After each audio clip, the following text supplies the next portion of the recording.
حبايبنا، اهلا وسهلا بيكم في فيديو جديد. النهارده جبنا البرميل الكبير ده، هنغسله ونحط فيه العلب زي العلب بتاع الفراخ. ده بتاع الصابون، شايفين الصابون فيه ازاي؟ هنغسله بالميه وبعد كده نكمل معاكم تاني.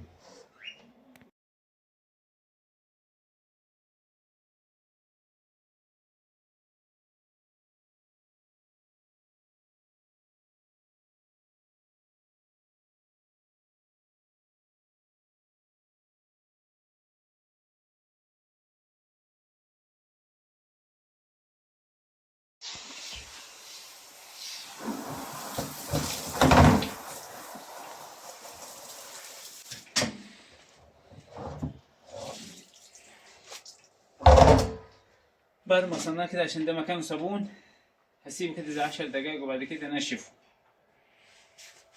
وبعد كده احط فيه العلب بتاع العنابر واغطيه بالغطا، ولا ياخد رطوبة ولا يشوف الرطوبة في حياته حتى لو النطرة نازلة سيل. شوف الأجواء ممطرة النهاردة ولا مغيمة ملبدة بالغيوم، هتلاقي كده هتديها.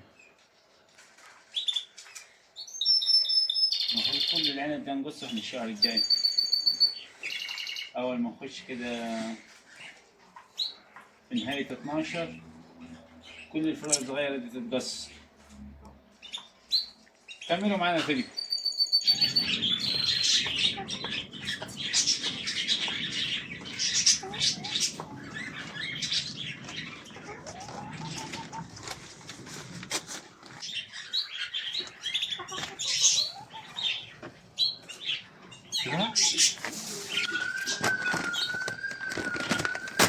أعطيتها كيس يعني. سي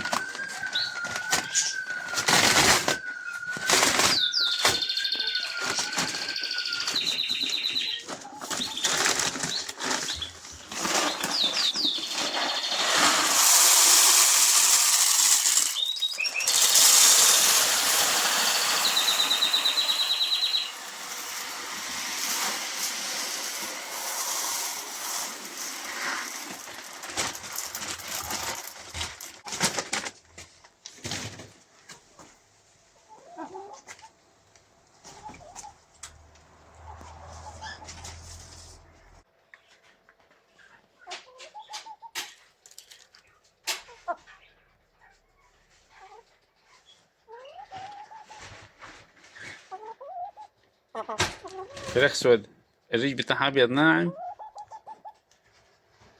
الفرخة نفسها سود.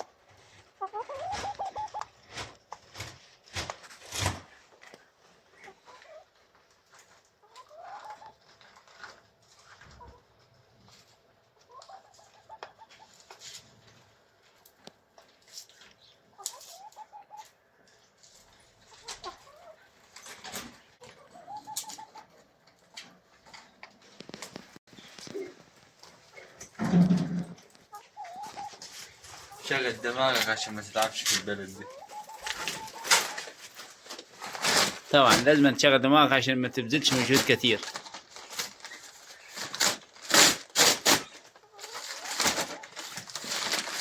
زوحتني انت كده، ها؟ زوحتني. وضع على طول اقلب.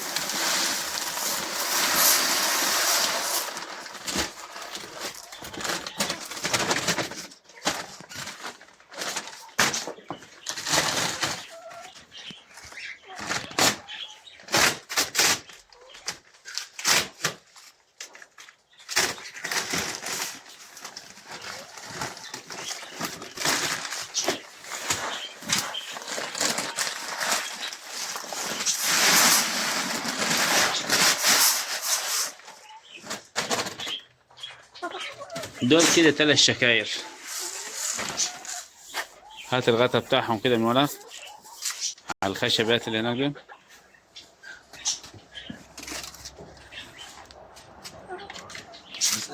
سيد غسل 100. حط البلاستيكاية.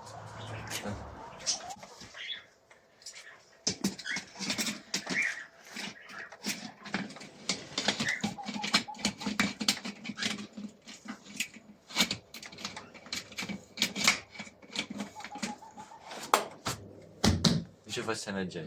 100. لا نشتغل بيه على طول عادي، بس يعني كده عشان المطر وعشان البتاع. يبقى كده عندنا واحد هنا للأنارب، وعندنا هناك واحد للفراخ.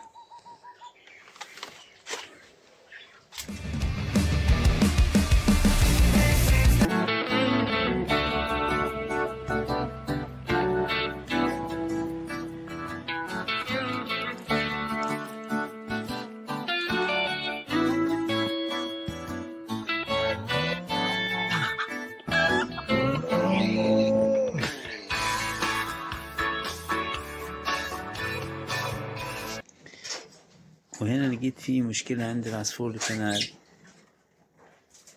شايفين؟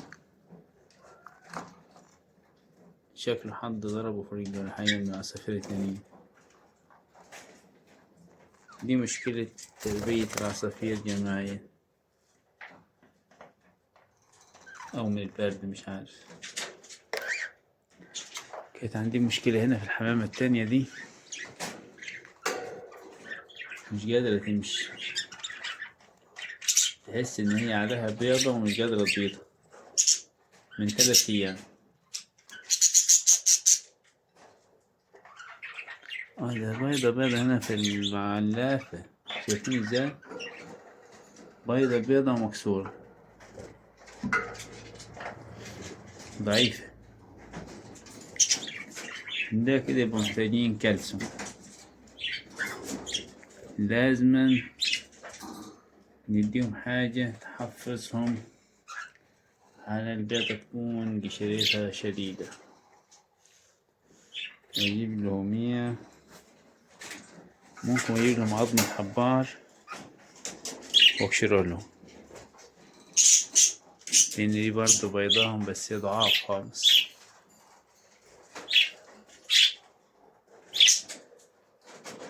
هتاكل غلة بالبيض.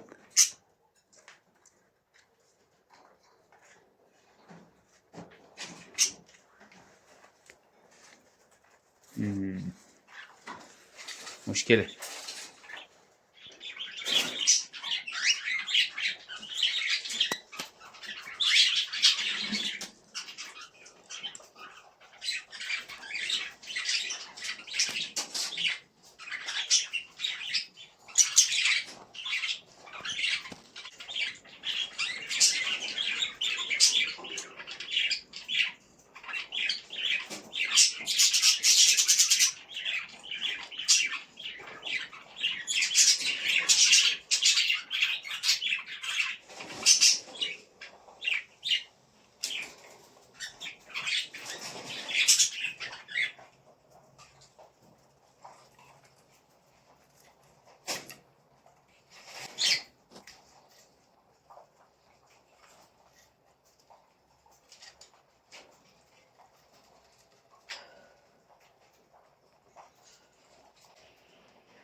دخلنا في موسم الفئران. طبعا الفئران عاملة مشاكل كل سنة بتطلع في نفس التوقيت. أول حاجة أنا هنا لو انتم شايفين حطيت لهم سم، نصبت لهم المصيدة دي علشان أول حاجة كناري واكل دماغها وسايبها زي كده برضو الزبرة.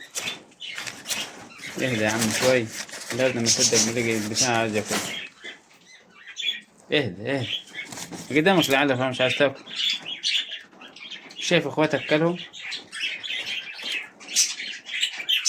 كل اتنين من عند العصافير، الله اعلم ان هو كل حاجة تانية ولا لا. دول اللي انا لقيتهم في بطنية العش. ده ممكن يكون من هنا عشان ده كده هنا عايز يتظبط. ندخل من هنا مفيش حاجة تانية. دي نحى رخ بس ما اظنش انه عمل معاها حاجة. والاتنين كوكتيل زي ما هما، والجزء اللي هناك ده زي ما هو. طب كله تمام. والحمام برضه زي ما هو. والأنارب كان الجوس من تحت ده مفتوح، فلقيت اتنين من تحت. بعد كده بعد الأنارب الصغيرة لقيتهم نفس الواحد. لقيتها برا عند الجاردينو واكل دماغها.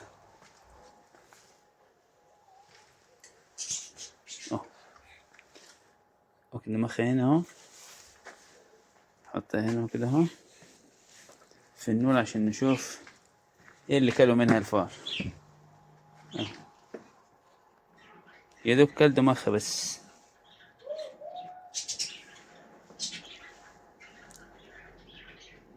لا حول ولا قوة إلا بالله. يعني هو كده كان 2 عصافير وكل أرنب، مع إن أنا قافل كل الحياة بتاعت الصرف. يبدو إن هو جه من حتة هنا.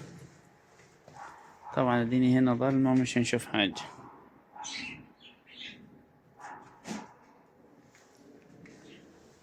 فينك يا عم الفار انت؟ في هنا فلان اكيد ده مش هيسيب حتة بنخف فيها.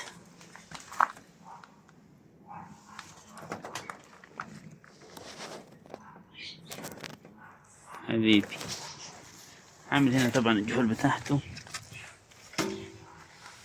لان انا كنت حاطط له سم هنا من يومين.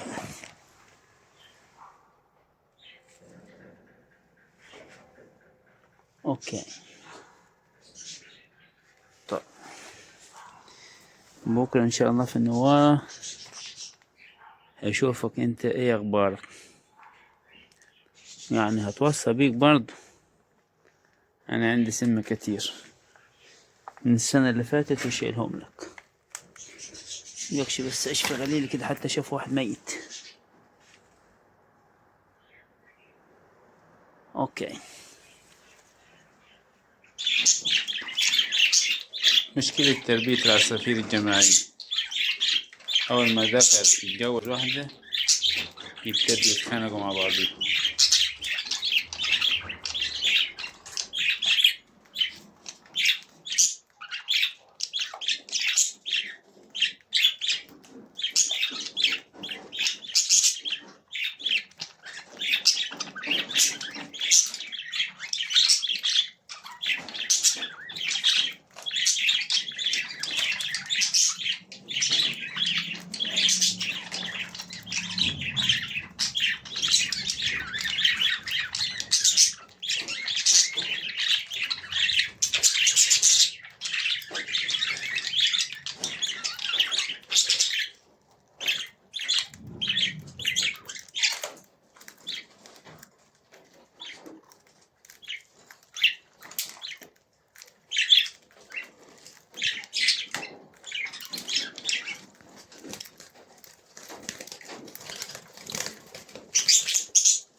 ومن كده تلاقي البيت كله بيطلع خسران.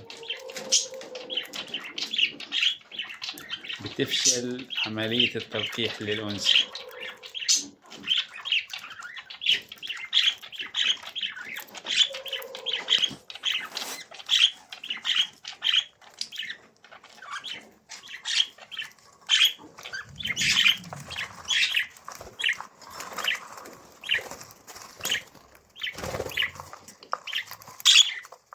مش بعيد فين حياة تموت من كده.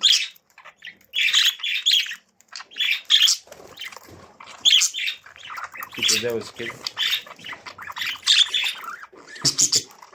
لا العظيم يا جدع، دي حاجة تفكر المنطقية. أنا مش عارف فين الذكر من النتاية أساسا. طب أعمل إيه؟ أخش كل الجوز مع بعضيه ولا؟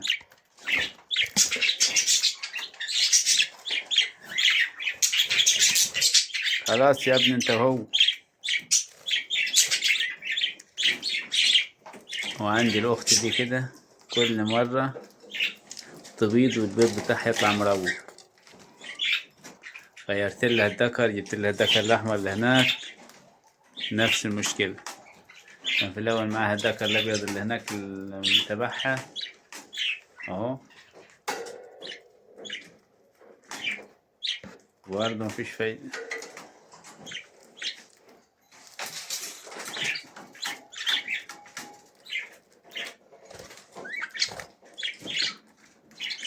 دخل العزول في النص اهو.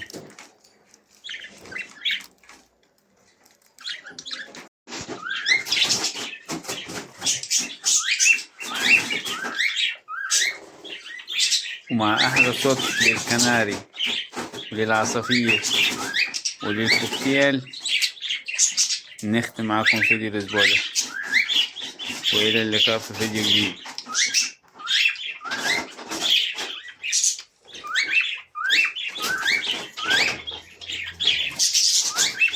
ده بيغذي النساء التانية.